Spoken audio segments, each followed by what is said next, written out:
Let's go to the SONA. Everybody is away. It will be on Monday. Ano ba yung expectation mo? Well, una, ang i-build up dyan ng presidente ay yung upper middle income country na tayo. No? Tingin ko yan yung kanyang cup half full. No? Ang problema ay dahil ito yung first SONA after nung mahiya ka naman SONA, ay marami siya sigurong sasabihin na sana. Sana mas maraming nahuli na big fish, na Pero, contractors, okay. etc. Pero yung ating judicial system ay mabagal, marami pang preliminary investigation, case build-up ang gagawin. So, tingin ko magpapaliwanag siya ng mahaba sa presinto. No? At ang tingin ko ang elephant in the room, yung other side nitong tinatawag nating upper middle income na tayo. Dahil yung ating economic fundamentals medyo problematic. Yeah. Like naiwan tayo ng rehiyon in terms of inflation. Naiwan tayo ng rehiyon in terms of unemployment, in terms of growth rate.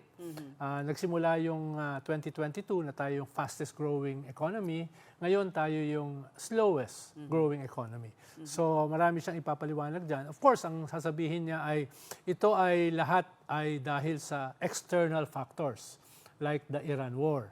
Pero hindi rin siya totally totoo. Yeah. Dahil marami rin tayong mga kakulangan sa ating policies as a nation. Kaya two-edged yung pag sinabi mo na external yung cause nitong ating economic problems. No? Yung ipagmamalaki niyang upper middle income or middle income, sa ordinaryong Pilipino, parang hindi rin nila ramdam yan eh. Exactly. Dahil yan, ang tawag natin dyan, functional enhancement. So, paano mo ipagmamalaki yun? Hindi yun... Well, dahil matagal na yung hinahabol ng mga previous governments. Actually, during the Duterte Yes. administration, they Yeah. tried. They Yes. tried. At naunahan na tayo ng Indonesia 5 years ago.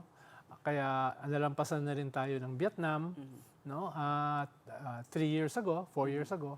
Kaya siguro with very few positive developments sa ating ekonomiya, yun yung isa diyan. Pero meron ding downside diyan dahil mawawala dramatically yung ating official development aid. Although sabi nila may transition naman. Yes. Pero pag ikaw ay upper middle income na, hindi ka na kinakailangan, hindi ka na bibigyan ng tulong ng mga mayayamang bansa in terms of ODA.